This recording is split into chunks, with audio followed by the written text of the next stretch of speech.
If everybody doesn't mind, I'd like to start this video off by recapping what I feel is my favourite Spider-Man movie. My favourite kind of Spider-Man movie. Okay, here we go. Here we go. I'd like to see a grown man who's still in high school who ends up bitten by a spider due to day-to-day activities, right? I want to be confused the entire time about why this man in his late 20s is still in high school. I want to see him come up against like a mentor slash villain who's got that dueling voice thing going on in his head. He's like, maybe you should destroy the city and turn into lizards or whatever. He's like, oh, maybe I shouldn't. I don't know. I'd like to see like a nice swing through the city with the love of his life, you know what I mean? His New York girlfriend. I would like to see New York banding together to help him because maybe he saved a kid who was dangling off a thing or whatever and everyone saw him and was like, yeah, let's New York for this guy, you know?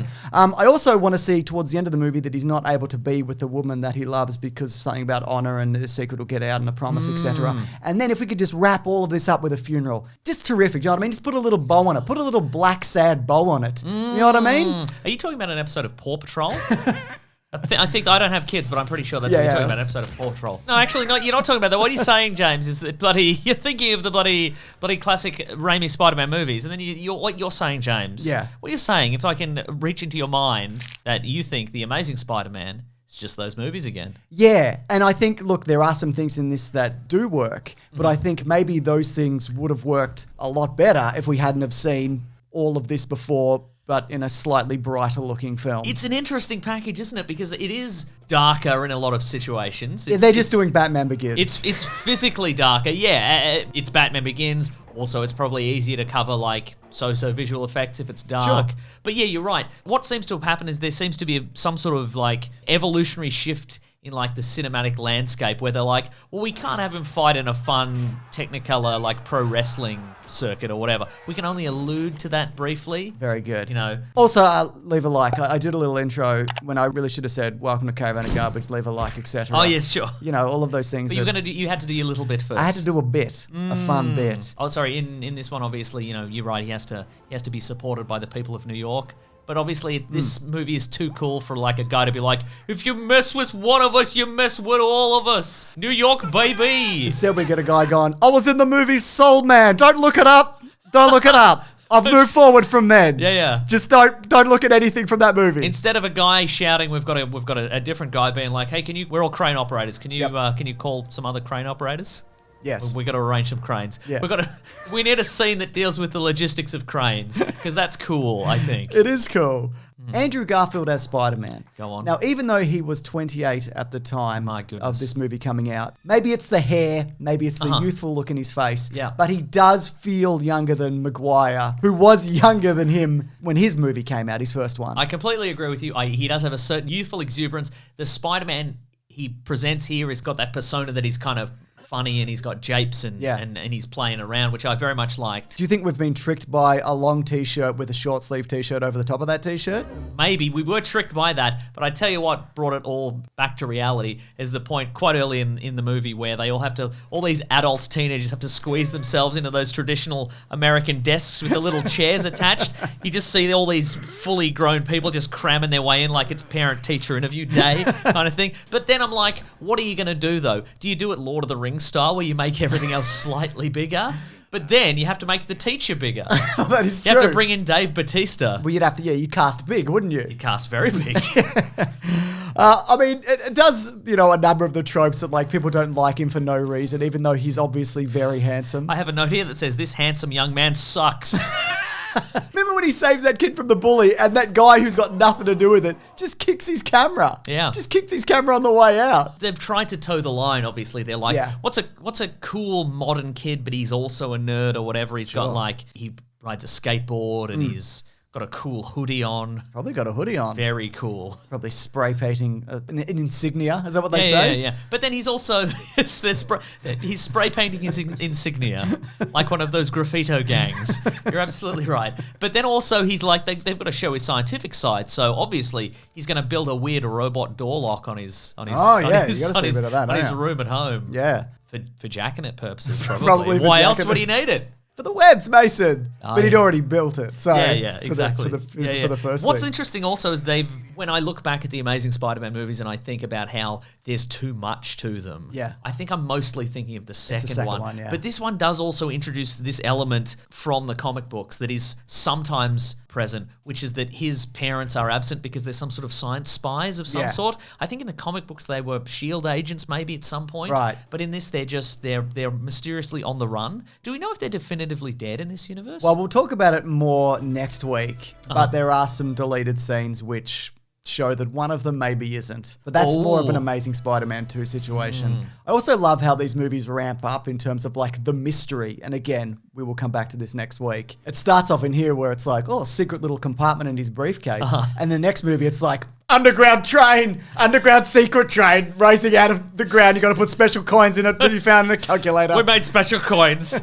It's interesting. Yeah, it's very interesting that his parents are like, we've got to leave. We cannot in good conscience be with our son because it would just rain misery and destruction on him. Sure. But also I'm just going to leave my briefcase with all the secrets in it. I'll just leave that in the basement, I guess. Yeah. So that's what I'll do with it. That's fine, it's not a problem. Now, it's also very obvious in this movie that a lot of these ideas have bled over from the Sam Raimi Spider-Man 4 movie that he was going to make. Yeah, right. We talked about that more when we did cover the Raimi movies. They'll be linked below if you do want to check them out. But ideas like the Lizard, Dylan Baker, it was kind of worked up that he was going to make an appearance. Of course, he was Kurt Connors, he was walking around with one arm just being like, just you bloody wait, I'm going to lizard everybody so much you gotta, I'll turn the city to lizards actually, it'll be me. He never got the chance yet. But I feel like also they speed through a lot of those old ideas. We do get the origin again and his uncle shot, etc., etc. But they're just kind of done at a clip because it's shown that like, no, you've seen all this before. I mean, there are a couple bits that are more drawn out because I want to quickly talk about Sally Fields and more specifically Martin Sheen. Do you remember this famous Uncle Ben quote? Here we go. Your father believed if you could do good things for other people, you had a moral obligation to do those things. That's what's at stake here, not choice, responsibility. Just rolls off the tongue, doesn't it? Absolutely it does. Also, if a man's coming at you with a gun, just run away. I don't understand it. And the weird thing is the street is empty at that point. There's a couple of moments where the street is empty. Remember the first time he tests his web shooters? He just lands in an empty New York street. What is this bloody the year 2020 with the bloody coronavirus or something? You know what I mean? And the bit where Uncle Ben shot, there's nobody around. And he goes for that gun despite not seeing any context to that situation. Right. Why would you dive on that? That man maybe needed the gun to save a baby. Just shoot a baby out of a tree. The baby was stuck in the tree. Uncle Ben. Uncle Ben? That's a boomer thing. Yeah, it must be. Yeah. Here's a question for you. What's your favourite sporting scene in this? Is it the basketball scene where he's playing basketball and then he does a big slam dunk in front of everybody? He jumps higher than any man has ever jumped in his life. Love a big slam dunk, sure. Is it the skateboarding / web swinging sequence where he's swinging on chains but also skateboarding by himself in just some abandoned skateboarding area? Or is it the bit where he dents the goalpost when he throws the football into it? What's your favourite sporting achievement They're in all this? pretty good, but I have a note here. It just says, I love a good humiliating the bully scene. Sure. So we get that. And I love a good testing out the powers montage to Coldplay scene. So I'm loving both of those. Okay, 3. There was 3 of them in there. I didn't care for the last one. Okay, fair enough. It was also good. Yeah. But again, how's he getting away with that? Yeah. How's he getting away with that dig in the goalpost? Nobody saw that? Yeah, well, there's sorry to spruik another thing, but there is another video on my channel where it's all about all the times that Spider-Man accidentally or just obviously revealed his identity. It's a count that goes through them all. You know who is good in this, though? Go on. Emma Stone. Yeah. I think they have excellent chemistry together. They were a couple at one point. It's weird that she invited him to dinner and then was like, what are you wearing that? Where's your suit? What? Excuse me? What is this, the 60s? What are you doing? Where's your Argyle vest and your bow tie, Peter Parker? Your traditional look. I thought you'd wear your traditional look from the comic books, Peter Parker. Yeah. And we're eating a weird fish. He's eating a weird fish he doesn't know. A branzino or something. Is that what it is? Some sort of European bass. I looked it up. Okay, Put some lemon on it. Put some lemon and some other spices and such. Could I maybe do a homemade tartare sauce? I mean, you could. Could I do a store-bought tartare sauce? Absolutely could, yes. Here's something I actually do like about this, and I don't dislike this in general. Look, I don't love it. It's you know what? It's too long. I don't like it. It's too long. But there's some things that I do like that and are you know how new. they could have shortened it a little bit? Yep. Get rid of the origin story. Yeah. We don't need it. We've just seen it. Yeah. Everybody knows Peter Parker's origin. It'd only been 10 years since the first Spider-Man. Not since the last Spider-Man. The first Spider-Man. Yeah. And his origin story is, obviously, he goes to the Oscorp lab and he goes through that weird Constellation style Oh my God. entry keypad. It's and not then he gets bitten by a bunch of spiders. It's not the weirdest computer interface in this. Him using Bing is obviously the weirdest. But what is that? What is There's all those things that he's poking at. Look, the entry keypad for the Oscorp lab is like this weird sort of virtual constellation situation where you expand it and then you have to do a sort of swipe all the way through it. First of all... Looks like a mini game for padding for time in a game that I don't like. Right. First of all, it would never exist in real life. And if it did, next to it, there'd be a post-it note with how you do it. Yeah, because everybody in the office would be like, I don't know how to do this. Can we just put it on there? Can you give everyone a key? Just like a metal key. Yeah. Not a key card, a key. Can we just put something in the door?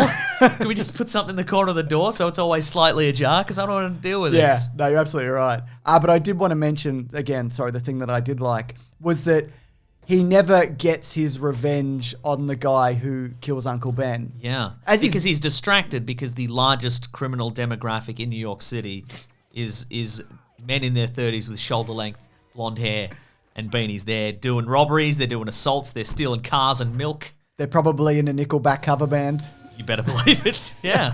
Yeah, I just think odd choice of a man that's everywhere in the city, apparently. Yeah. But I think that idea that he is Batmaning all about town, because that is what he's doing, and he never gets that piece within himself that maybe drives him to do better. To be grim and gritty, like Spider-Man should be. But there is a moment where he's running and you see the face up close and he's wearing the sunglasses and the proto costume mask and the beanie, and it looks like a Sir Digby Chicken Caesar skit. Do you know what I'm talking about? Yeah, from Mitchell and Webb, sure. Yeah, there you go. Let's talk about the suit, though. What do you think? I don't hate it. I like that it's different. I like that it feels obviously. It feels like it's been obviously like screen printed and like air. What do you call that? Airbrushed? Airbrushed, yeah. I think that doing an insignia. Yeah, doing an insignia, like a graffito man. It makes sense that if a teenager, even kind of a creative teenager, would make a suit that looks like that. And again, we all love the Tobey Maguire, Sam Raimi Spider-Man suit, but a teenage boy's not making that. It's insane. A Hollywood special effects costuming department made that suit. That's right. This one looks more real and there's visible seams on it, and like when he connects it to the neck, you can see there's a gap there. And it's also like slick and wet and mean, like he is for a lot of this movie. Have you seen some of the he's concept? a mean boy. Have you seen some of the concept art for the like options that they had? I have, yeah. There's some real weird, like organic looking suits and outside the box stuff. Even wetter. There's probably stuff on the screen right now. Right? He's a wet mean boy, Mason. He's a wet mean boy. Yeah. But also with the swinging, there is a lot of physical stuff in this that they actually did, which I think adds a lot of weight to it. They had a guy on a wire, swinging about. And I like that they tried new stuff, as in like we get the first person perspective as he's swinging through. The Digby Chicken Caesar. No, that's a different thing, but when you see from his point of view as he's swinging, I like that there's like a weird powdery residue that kind of shoots off his web flipper. His web flippers, yes. And if you look the way that the light reflects on the web, it's kind of inconsistent, like the way the light hits it, and it kind of looks more like a spider web and more kind of organic than just like that kind of plastic fiber optic-y kind of look from the previous one. Yeah, right. You know what I mean? I like that.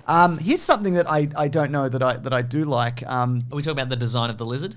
It's nearly right. I don't think it is. I think it's the face. If they change the face, it's fine. He needs to be snoutier and snootier, like the comic book version. He needs to be, because he's not he looks like a Goomba. He looks like a Goomba, from exactly. Super Mario Brothers. And again, it's because we're in this weird middle ground where they were like, well, we can't do the snooty, snouty lizard, and he's wearing purple pants and he's got a lab coat on. Yeah. And he's running around town. Sometimes he's wearing the lab coat. He wears it for a second. And that's what they're like, people will be happy with a nod. I'm not happy with a nod. Give me, he's wearing the lab coat all the time. But I think the idea behind that was that you can get more expression out of like a flat face than like a snouty face. Yeah. So, that's how it is.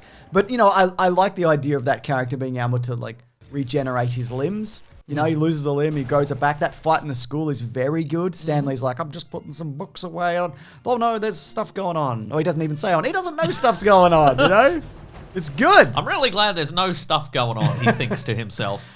I also, and I've mentioned this at least half a dozen times before, I can't believe that Peter Parker doesn't figure out who the big lizard is. And I know it's probably because the big lizard has 2 arms, but that guy's always like, I'm blending lizard DNA with human DNA. I'm going to grow my arm back. Yeah. I'm using lizards. Hey, Peter, welcome to my lab. Here's my very obvious WMD. that I'm using for the betterment of mankind. I'm showing it to you now, so later in the movie, it's the WMD that's going to destroy the city or whatever, right. turn everybody into lizards. Exactly. Ignore the scales on my neck. Excuse me, Kurt Connors, how would I destroy a big lizard? Why do you want to destroy a big lizard? Don't you know lizards are great? Haven't you heard all the good news about lizards? Destroy a lizard? Wouldn't you rather be a lizard? Like me? I mean, I'm not a lizard. It's incredible that his plan is, I'm just going to make everyone a lizard. Yeah. What? Lizards are the best. No, they're not. Well, he's gone lizard mad. Yeah, he's gone lizard mad, hasn't he? Just the idea. It's like when you get a new hobby and you want to get everybody else into your new hobby. Yeah. Podcasting. Doing YouTube videos. That's true. We want everybody. We want to turn everybody into a YouTuber. Oh, we want to see people on the streets and they're like, "Hey guys, what up, dog? Don't forget to like and subscribe." Yeah. So, but of course, he does get some help at the end of the movie from one Captain Stacey. Quick question for you: did Dennis Leary steal his whole personality from Bill Hicks?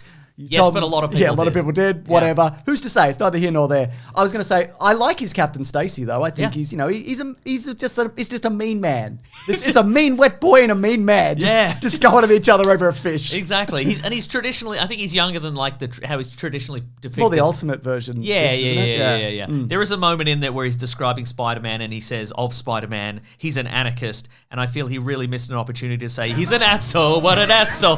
Such an asshole. Whoa, whoa. Is the world's biggest asshole. You know, like that song that he did. That was a big song in 93 or 94, whatever it was. Right? That big song. People have forgotten, but we're bringing it back. Well, speaking of, he's a bad cop. People are ringing him being like, there's a big lizard. He's like, yeah, right, big lizard. And Peter Parker comes in and he's like, I met a man who has turned himself into a lizard and he's been doing lizard experiments. If you just look into this a little bit, this guy that you know who you know is doing lizard experiments and your daughter knows he's doing lizard experiments, I think he's a lizard. He's like, well, that man wrote my daughter a letter for college. What? You're a cop. Are you fucking serious with that? Yeah. What kind of corruption, blind eye shit are we talking about here? And also, if that guy turns out to be a really big lizard, that letter to the college not going to be worth much, is it? Or worth heaps. Oh, are you the young woman who got a letter of recommendation from a big lizard? He does in his. He comes around. He comes around. To his credit, he's like, give me everything we have on Curtis Connors. Yeah. And the police would be like, nothing. Why would we have anything on just a regular man? Yeah, that's a good I don't point. know. Oh my goodness. Anyway, there's a whole lot of mysteries here that we're going to come back to next week. But what else do you have before we do some trivia? I enjoyed the fact very much that Peter's identity is revealed to the lizard because Peter demoed his name on his camera like Bart did, on that radio in that episode. Yeah. Remember when he was Timmy O'Toole, the boy trapped in a well? The episode with Sting, yeah. Yeah, that's right. Yeah. You know what? That's about it, I think. That's all I have. Oh, you know what I have? Here's the note. Peter Parker attempts to go sneak his way into Oscorp by pretending he's part of a scholarship programming. And to do so, he steals the identity of a man named Rodrigo Guevara, who is just robbed of a bright future. I know, right? I mean, this is probably his supervillain origin story. Yeah. There's going to be a guy showing up with science-based powers and he's going to be like, you ruined my life, Peter Parker. That wet, mean boy stole my opportunity. Right. Ring-a-ding-ding, Mason. Go on. So I should say ring-a-bing-ding. It's time for our trivia thing that we do every week. Very nice. Thank Sponsored by Bing, the search engine you don't use. Yeah. No one does. Sometimes it opens in a browser and you're like, I didn't even know I had this browser. And you go to Bing and you're right, is Google okay? How do I get to Google from you, Bing? So, Oscorp Tower nearly made an appearance in the Avengers 2012. But by the time the Oscorp building was fully designed, by the way, I like that design, the kind of hexagonal, octagonal thing, whatever it is, whatever shape it is. I don't know shapes. I'm a YouTuber. Do you know what I mean? Hell yeah. But you like shapes. I you know like that shapes, much. yeah. And if you out there like a particular shape, we like it too. We're on your side. We like the same shapes, we like actually. the same shapes you do. Yeah. But the Avengers Digital Manhattan was already basically rendered. And so there was some conversation about merging them together. But for timing, it was scrapped. That maybe would have contributed to maybe the Garfield version coming over again. I mean, it's happening anyway. Yeah. But interesting. Another villain was cut from this. Now, as in a pre-production stage? Yes. Right, so they didn't film anything and then yeah, that's right. But it's interesting because often I'm like, you're cramming too many villains into your Spider-Man movies. Why are you making so many bad Spider-Man movies? And Avi Arud's like, listen, it's none of your business. I'm rich and I don't know what I'm doing. And I'm like, I know. Yeah. So you're saying the villain was the lizard's tail that came off, and they were going to make him into some sort of animated sidekick. If you split the lizard down the middle, will he grow into two separate lizards or will it kill him? I think he'll die from his brain being split into two bits. Interesting. Something to think about, though. Anyways, it was the big wheel. It was cut. Not a joke. Supervillain the Big Wheel. Yeah. God, I can't remember his origin, but he's just a guy who's mad at people. I think he's mad at the bank. Yeah. And he's like, I'm going to kill you with a big wheel. The bank. Yep. Pretty big wheel. Very big. To kill a bank. A bank-crushing wheel. It makes sense that they would cut out Big Wheel. Yeah. Because, I mean, there's a lot to cram in here. Totally. You got to add a rocket racer, you got to add the Tinkerer. You know what you need to do as well? You need to put a vaguely defined shape of a Norman Osborn type character in this. You don't want to cast it. You just want to do like a vague idea. Yeah, you do. Who is this man we will cast in the future? Nobody. No, wait, they cast him in the next one, don't they? I think so, yeah. Good Lord. Yeah. Here are some names that were considered for the role of Peter Parker / Spider-Man. I'm ready. Sorry, Spider-Man. Taylor Lautner, Josh Hutcherson, Joseph Gordon-Levitt, Logan Lerman, Robert Pattinson, Jamie Bell, Daniel Radcliffe, Michael Cera, Alden Ehrenreich, Zachary Efron, Aaron Taylor-Johnson, Xavier Samuel, Jim Sturgis. Can I stop you here? Sure. Just every sort of brown-haired, youngish man in Hollywood. Not finished, though. I've got a few more here. Okay, but the end result will be every youngish, brown-haired man in Hollywood. But continue. Drake Bell. Don't look into it. Liam Aiken and Anton Yelchin. There you go. But Donald Glover mentioned at the time, in jest, that he was very keen on the role of Peter Parker. As a result of this, I mean, he was never going to get it. Yeah. But there was a lot of backlash. Some people, to be fair, were like, yeah, he's great. He should be it. But as a result of this, he is one of the contributing factors to the creation of Miles Morales. Yeah, now, I want to specify some people will be like, well, that's not actually how it happened because... Shut up for a second. I'm not finished yet. One of the factors, because the creation of that character was, of course, from Brian Michael Bendis. He adopted a daughter at the time and he wanted more characters like in the Marvel Universe that represented her. That was partially the idea. Also, the editor-in-chief at Marvel at the time was Hispanic. Also, Spider-Man was going to be dying in the Ultimate Universe, so they needed a new version of Spider-Man regardless. So, again, that was one of the factors that contributed to Miles Morales. Yeah, and it was sort of the idea of, okay, if Spider-Man were to be created today, like, you know, as a kid in New York City, in one of the boroughs of New York, what would he be like? And it sort of and it emerges that character, and that's cool. Also, it's the best Spider-Man movie. Come on, let's... It is, right? It's good. It's a good movie. It's the best Spider-Man movie. I mean, it doesn't end a funeral, whatever. Here's something that I just like to end things on in terms of whatever this trivia thing is, I called it. This is from the Howard Stern show. Okay. Sally Fields went on and he said, did you like it? As in the movie The Amazing Spider-Man. This is quite recent, right? This was, I don't know, who cares? Okay, great. And this is what she said. Did I like it? Not especially. It's not my kind of movie, but my friend Laura Ziskin was the producer, and we knew it would be her last film, and she was my first producing partner, and she was a spectacular human. When Howard Stern asked how much effort she put into preparing for the role of Aunt May, she said, not a great deal. It's really hard to find a three-dimensional character in it, and you work it as much as you can, but you can't put 10 pounds of shit in a 5-pound bag. Wow. Yeah. But you can put 10 pounds of wheat cakes in a 5-pound bag. Maybe she could have really delved into that character. Yeah, I agree. Yeah. Do you think when she said spectacular, do you think that was a nod to Spectacular Spider-Man? Do you think that was a little Easter egg for the fans there? Yeah, she obviously did her research, and yes. That's what I thought, yeah. So yeah, look, it's not the most beloved Spider-Man film, but I think it is one that people look back on and go, it's okay. Yeah.